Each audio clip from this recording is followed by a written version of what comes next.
Hello and welcome to this very first episode of this unnamed podcast. Give me a break, it took me a year to think of Steve Parker Audiobooks as the name for my audiobook production company. That's really true. Coming up with catchy names is not my thing. I'm here with my lovely wife Alice. Hello. And coming up we'll chat about some of our favourite audiobook readers, what we are reading at the moment, what we plan to read over the coming year, and what's coming up on the channel. Also at the end we're going to feature a YouTube audiobook reader. Who is not Steve. No, they're not Steve and they're not AI, so there you go. They're just someone who's caught our attention for some reason, probably for being excellent. So let's kick into our first section, shall we? Right away. With our favourite readers. Would you like to start? Sure. My favourite reader that I've discovered recently was when I was listening to the audiobook production of The Shape of Water by Daniel Kraus and Guillermo del Toro. The book was read by Jenna, Lamia, not someone I'd heard of before, but I was really impressed by her reading. Basically the novel has a lot of different point of views. For each chapter is a different character. I think she did a really good job of differentiating between the different characters with sort of really subtle changes in accent and mannerisms for each different person whose head we were in at the time. Sometimes some readers can sort of put on voices or accents that can get a little bit distracting. That's sort of the easiest way to do it. Yeah. I get that. A It's very certainly what I do a lot. different accent to a different character makes it obvious that Who's a different person over here? Yeah. Yeah, and it makes it clear, very, very easy to understand. Yeah, this one was very sort of the other end of that scale, quite subtle and Nuanced. Skilled. Yes. Not like me. You're nuanced and skilled in different ways. But I really enjoyed listening to that audiobook. I would recommend it to anyone. I haven't seen the movie, so I can't tell you how it compares. I quite enjoyed the story as well. The romance was a little strange, but a lady falling in love with a fish, right? Or a fish man. Fishman person. Fish being and Fish some kind of being. aquatic Kink. species. Yep. Gross. So please listen to The Shape of Water, read by Jenna, Lamia, if you get the chance. I got it from Libby via my local library. Libby's great. Love Libby. Jenna Lamia, who it says on her Wikipedia, is an American actress, writer, and audiobook narrator. I like it when they're all listed like that. Let's have a quick look at her IMDb. I bet it's far more impressive than mine, which you can find, but you have to know my name and everything I've already been in. And then you can search for them all and then I pop up on IMDb. If you just search for Steve Parker, you'll get many different... You'll find the many Steve Parkers who have done many, many, many things. Oh, good Is Lord, she's done quite Is the porn star still active? Or... excuse me, the gay porn star. Oh, okay. The gay porn star, yeah. No, I don't know. Strangely enough, I haven't looked myself up for quite a long time. Yeah. Oh, she's done a lot. She's done quite a bit of TV. She was in Neverwinter Nights 2. She was in SWAT 4. These are some of my favourite games ever. All right, I'm going to stop drooling over her IMDb and her extensive and successful career. Yeah. Why don't you tell us about your favourite? All right, I will in a second, but I'm going to look up myself on IMDb. Okay. Steve Parker, Danger 5, IMDb. Let's have a look. There I am. Look, Stephen Zachary Parker. Ah, ha, ha, on IMDb. There's no picture of me because you have to pay for that. I got some... Why don't you tell us about your favourite audiobook reader, Steve? You should see the look Alice is giving me for just dribbling on like an idiot. Okay, so today I want to talk about Simon Vance, who's one of my favourite readers. He's done lots and lots and lots of stuff, and he's won all the awards that I wish I had won, and I kind of hate him a little bit because he's really, really, really good, and I should be there. Do you wish you were Simon Vance? Is that what you're saying? A little bit. Stephen Simon Vance Parker. We could be just one person melded, and I'll take all the awards. And Okay, this is getting creepy now. Okay, I'm sorry.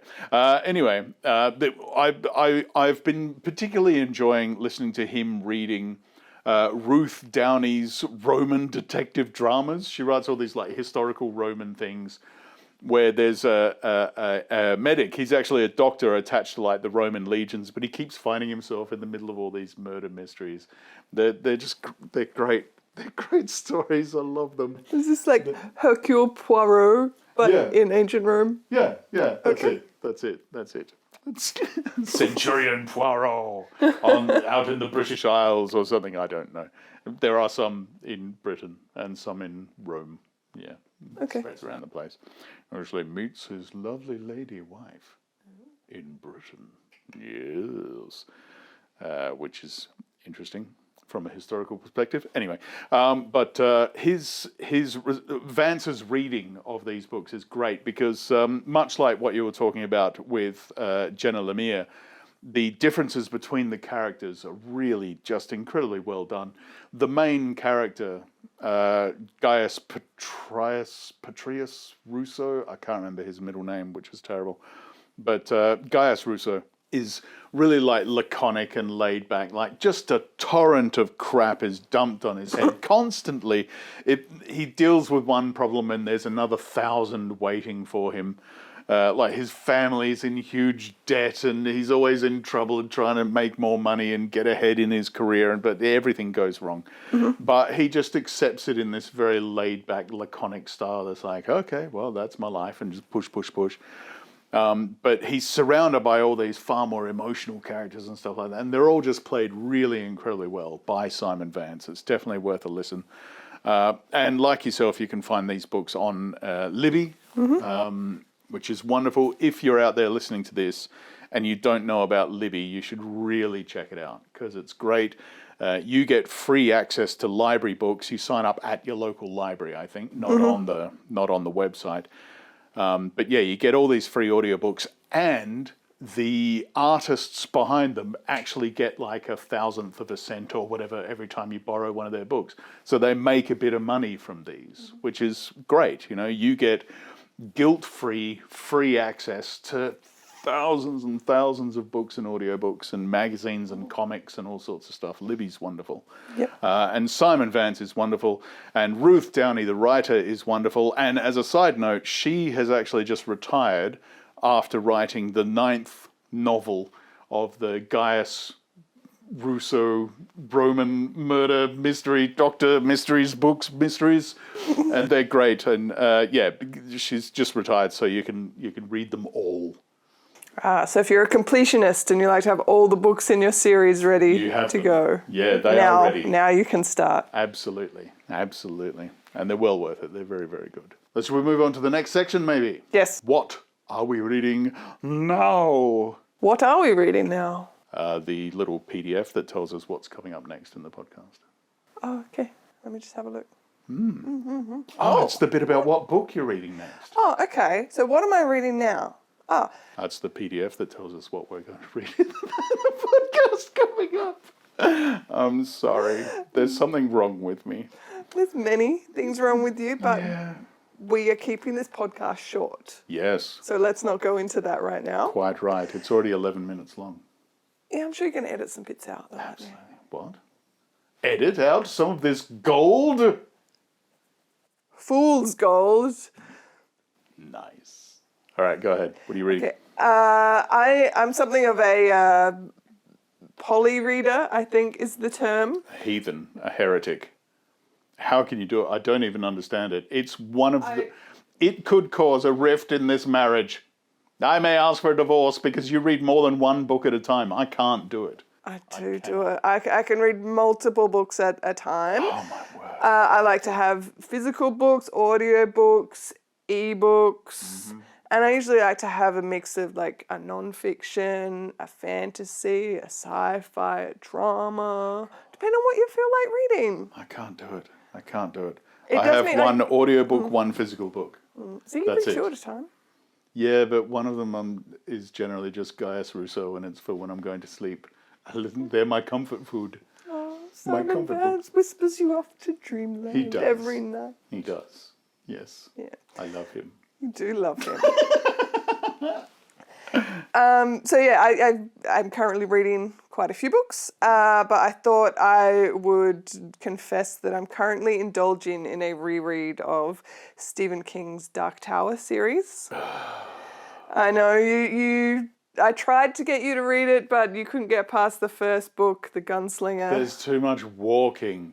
And then he walked and walked some more, and he had this boot on his left foot with which he walked, but only in combination with the boot that was on his right foot and also walked. And then his shoelace was loose, so he tightened it up and did some more walking.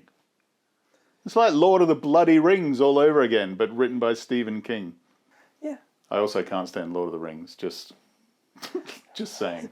I love The Hobbit, couldn't stand Lord of the Rings. Anyway, I'm sorry, go on. Mm-hmm. Yes. Anyway, yes, I'm currently rereading that series, but I'm taking my time to read it as I'm doing a read-along with a podcast called Kingslingers, and they go kind of chapter by chapter-ish and do a deep dive into what happened and talk about the characters and the writing and the story. That could be super cool, actually. It is really cool. I'm really enjoying it. And they did this podcast, I think they started back in like 2020. So they have finished the series. Right. The only... In only 4 years they 4 finished. years. Well, they actually did the Dark Tower series and then did a whole bunch of other King books that are linked to the Dark Tower series, which is one of the really cool things. Did they get through it that quickly by skipping over the walking scenes? No. Oh. No, they spoke for at least 2 hours about the walking scenes. To be fair, though, for much of my life, I didn't like Stephen King. He was just that, like when I was growing up, he was just that schlocky horror guy. He just threw out pulp endlessly, so much. And it wasn't until quite recently, actually, I have another confession first. I tried to give him a go when I was living by myself in a caravan park in New South Wales in the middle of dim darkness as a teenager. And I tried to read It. And I was up quite late at night on some substances that may have affected my mind. And some of the local kids who knew I was reading It, thought it would be really funny to just sneak up in the middle of the night and like bang on the walls of my caravan. And it scared the absolute crap out of me. And I didn't try reading Stephen King again for another 10 years. That's probably... Yeah. Yeah. But then eventually I read Fairy Tale and really enjoyed it. So I am a bit more open to Stephen King than I have been in the past, but probably still not this series because of all the bloody walking.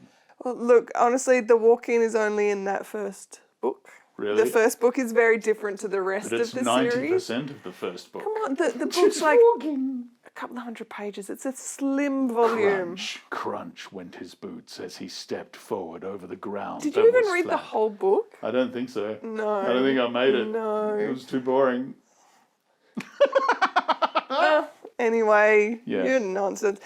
So that's what I'm reading. I'm currently on the third book in a series. 10, right? Seven. Seven. Although like the last ones are all much bigger books than the early ones. So I'm probably only about, maybe a quarter of the way through the series, even though I'm on... No, that maths is bad. A quarter of the way through in book 3 of 7. Ignore what that came out of my mouth as.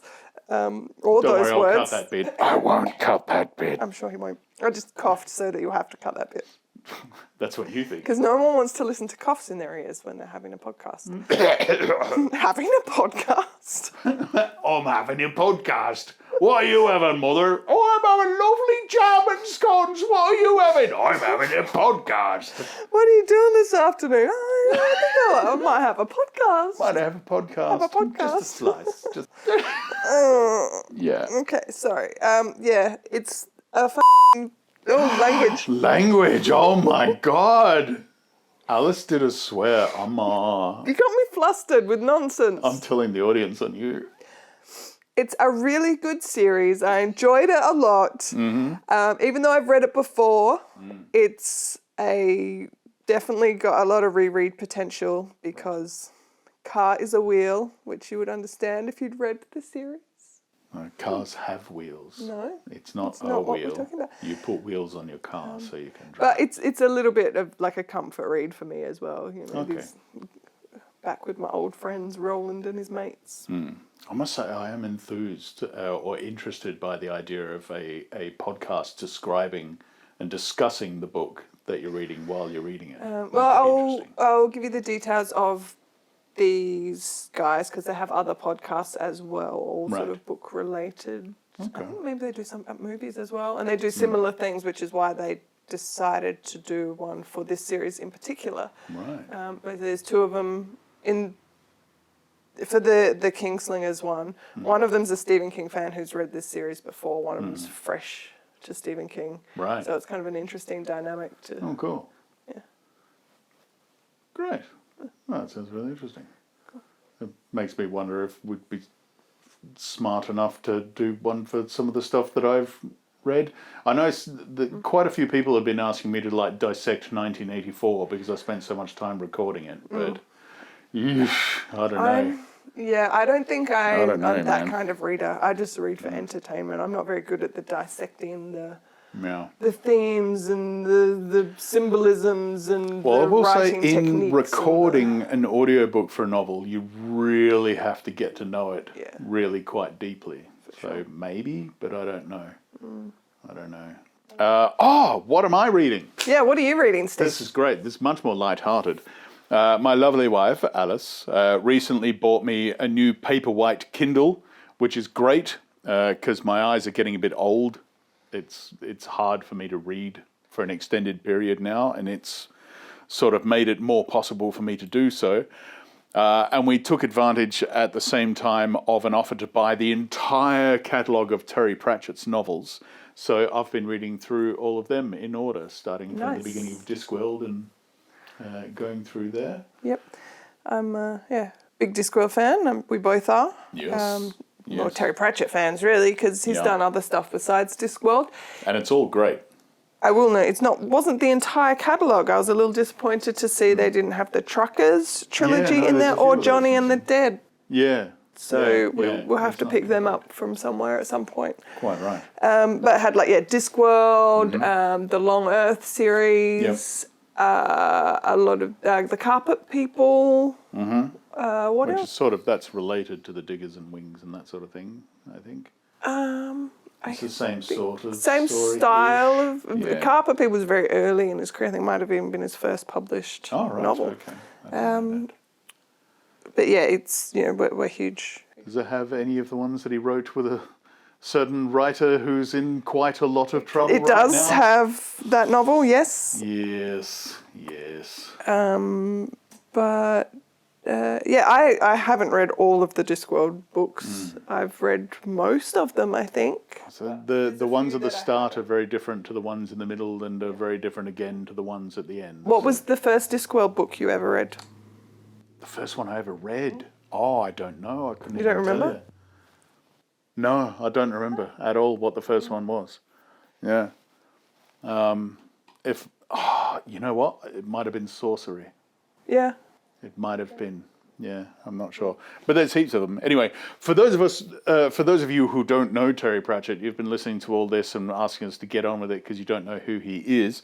So to give you a brief rundown, he is one of my 3 favourite authors ever in the entire history of writing. The others being Douglas Adams, who I love so much. I have a tattoo of a quote from one of his books, and so does Alice. And the third would be Isaac Asimov, who is just the god of science fiction as far as I'm concerned. But Terry is absolutely brilliant. He writes the Discworld novels, anyway, are a sort of slightly silly and irreverent look at the world of high fantasy, right? It's like Lord of the Rings, but not taken seriously, and it's sort of mixed with some modern ideas and ideals as well. Yeah, a lot of satirical takes on modern Absolutely. politics and Well, the one I just culture finished was Moving Pictures, and that's a satirical look at the golden age of Hollywood. And I'm currently on Reaper Man, which Terry had a like a love-hate relationship with death. He was fascinated with the idea of death, and one of his most popular characters is the Grim Reaper. And this book is all about that. Unfortunately, Terry has now died himself, and has refused to come back and answer any of the great questions that we might have about it. So if he has met the man with the scythe and the black cloak, then he hasn't told us anything about it. There you go. The internal incarnation of the end of life, against whom no lock may hold, nor fastened portal bar. I believe he's an anthropomorphic personification. He is. That's right. That's right. Which is where I learned The phrase? that phrase. Yes, absolutely. It's a good phrase. Yeah, I mean, it's great. Pratchett is great. If you haven't read any, you should get into it. And there's lots of versions in written and audiobook written by various different people. One of the first versions I ever heard were read by Baldrick. The next versions I read were read by Neil from the Young Ones, Yes. Nigel Planer. And then there's several others as well. And I think the BBC has done some dramatizations, but I don't actually like them anymore because they insist on cutting up the scripts. And part of the reason that I started making the audiobooks that I make is because I was kind of sick of these awesome radio dramatizations with all the sound effects and the music and stuff, but they'd cut up like these 11-hour books into a 1-hour radio play, and there you go, done. It's like, no, it's not done. Do the whole book. Yeah. And no one did, so I did. That's what I'm doing. That's the whole reason I'm doing it, folks. I love the old BBC radio dramas, but they insist on cutting them up. Yeah. So there you go. Yeah. So that's what I'm reading, Pratchett. Excellent. There you go. You can never have enough Pratchett in your life. It's true. Cool. So, do you want to tell us about what's coming up for What's coming up? Steve Parker audiobooks? Yes. Well, Patreon is very close to finishing the first of the Conan novels, of course. The free audience on YouTube is a few chapters away from the end of Dracula. And then I think they'll be getting Conan. I think there's a Sherlock in between. Oh, there's a Sherlock in between. Just a short. Right. Scandal in Bohemia. Yeah, 3 or 4 the third parts. novel. Yeah, 3 parts. That's it. And then Conan. We'll see. It's hard to get a read from the Patreon audience. They don't give a lot of feedback, but I don't care. They give their money. So, I love them. When I'm having a bad day, believe me, those patrons help to inspire me to keep working. So coming up after that, after Conan, is something I'm actually really excited about and a little bit proud. And I don't always get those included at the same time. But it's the first novel that we've ever produced that was read by someone other than myself. It's Tim Williams, who we all remember from his terrifying portrayal of O'Brien in 1984, with the rats and the cages and the pulling the teeth and You Don't Matter and all of that sort of stuff. And he's also done lots of other roles in other books. He was in War of the Worlds and Alice in Wonderland, and basically everything that I've made since 1984 has probably had a little bit of Tim in it. But this is his first full novel, and he's reading Around the World in 80 Days, which, starts really soon. It's like a few weeks or a month away at most. Yep. And just small sales pitch. I mean, you can get it by joining the YouTube members. I think Patreon is maybe a better deal, financially speaking. Yeah. YouTube's much easier, but Patreon's a bit better. If you join up for like $5, then you get the whole current book. You can download everything, catch up to everything we've done. And then if you want, you can drop it down to $1 a month and just get, a chapter a week, regular, blah, blah, blah, to download and keep and stay up to date forever and ever. So that's, really good. Good little deal. We've recently dropped all the prices to make it easier for people to do it, because YouTube is a little bit wobbly. Yep. And Patreon is, better, I think. So yeah, I would recommend paying attention to Patreon for like when new books are starting, because if you subscribe at the right time, you can get basically a whole audiobook for $5 or 2 audiobooks for $10. So if you time it right, it's like half price you get or better. a pretty good deal there. Yeah. I mean, for people who signed up at the right time when Dracula was finishing, they got a $35 book. For $5. $5. Yeah. That's a pretty good deal. And after 80 days, there will be The Great Gatsby. I've already started work on The Invisible Man, which will be after that. There's been a few interesting novels that have entered the public domain this year. Essentially, a lot of the books that were written after World War I has now entered the public domain, so I've started looking at a bunch of them. I don't know if I want to be that depressed to spend several months making A Farewell to My Arms or All Is Quiet Over There on the West near the front. They're very depressing books, so I have to make little jokes. You know? Yeah. There's lots of stuff like that coming out. So, very quickly, reading goals for the new year. You got plans for the year coming up? Yes, being a person who reads many books at once, I do tend to start books or a series and then get distracted. So there's a few series that I've read, 2 or 3 of, or 1 or 2 or 3 of the books in it and haven't finished the series. So I kind of would like to wrap up some of those this Got year. one in mind in particular, or? There's a few different ones. There's the Wheel of Time, but that is a monster of a series. Yeah, I mean, they're huge books, and there's a bunch of them, right? 14? 14? 15 maybe? I can't quite remember. I'm up to the 8th in the series. Wow. And that's like halfway. Yeah, Wheel of Time, the Red Rising series, that's sort of more sci-fi. You might like it, actually. I'll give you some info. What else? There is others. I'm blanking on them at the moment. But yeah, that's kind of the Wheel of Time is on my list to get that finally finished.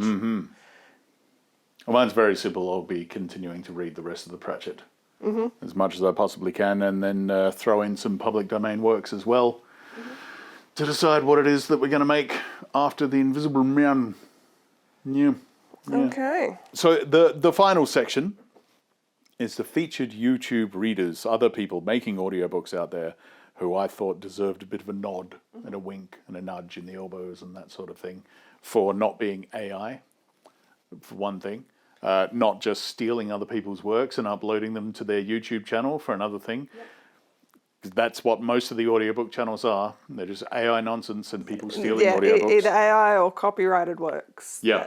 That they've so either much of stolen someone else's reading of, or they are themselves reading a work that is still copyrighted. Yeah. So you have to be a legal reader putting out your own stuff, and it has to be of a certain quality, of course, because I have been told that I suffer from a disease called misophonia. It's not necessarily a disease, it's a brain disease, it's an earworm. It just means I hear all your errors. Everything you do wrong hits me like a sledgehammer in the head. So nice, clear recordings, no background noise, editing out your errors. These are all golden things for me. I love a nice, clean recording, which is why I've chosen for our first one a guy called Nolan Reads. I'll put a link in the description there. And I came across this while I was looking for a recording of A Farewell to Arms to see if that was something I might want to make. And I found literally dozens of versions out there. Most of them are just AI or recorded really badly. You'll be amazed how many people think it's okay to take their iPhone into the toilet and just read into it and think, oh, that's my professional recording. It's just not. Nolan does really good high quality recordings, and his voice is interesting. He definitely has a very different style to me. Hard to describe, actually, but you'll understand if you give him a listen. You'll hear right away. It's very, very sort of smooth, and it suits some books really, really well. I can't imagine him reading something savage and dystopian. I don't think that would fit very well. It might be. He has because he is another legal reader, completely legal, public domain stuff, we have, of course, done many of the same books. And of course, as previous mentioned, he is an actual human, not some talentless scumbag typing prompts into an AI-generated bastard thieving scumbag. I hate them so much! So he's well worth a look. And if any of his contents strike your fancy, you should have a listen. Now, I did reach out to him before doing this, and we've had him record a little intro, which we will play for you now. Hey, this is Nolan from Nolan Reads. Thanks, Nolan. That's it. That's all you get. No, it's okay. I'm sorry. I'll play you the whole thing now. I've been recording audiobooks for YouTube for about 3 years. I started recording when my mom asked if I would read some Dr. Seuss to her kindergarten class during the pandemic. Later, I started recording novels from my apartment in New York. I was honestly amazed that anybody was listening. As for what I'm doing in my audiobooks, I'm really just trying to get out of the characters and the author's way. I'm not trying to figure the book out and then give the audience an interpretation. I'm trying just to live through the experiences of the book as the characters do, and allow the audience to make what they will of it. It's been a tremendous privilege to get to share my love of literature with so many different people. Check it out on YouTube. The link will be in the description below. And that is it for our first podcast. I hope we didn't waffle on too much. Sorry. Do you want to say something? I think his name is Nolan Reads. Like, that's his actual surname is Reads. No, I don't think so. Imagine if it was, though. That'd be so cool. That'd be so cool. Oh, maybe I should change my last name. Steve Reads. Steve messes up. Steve ruins. Steve ruins audiobooks. How about that?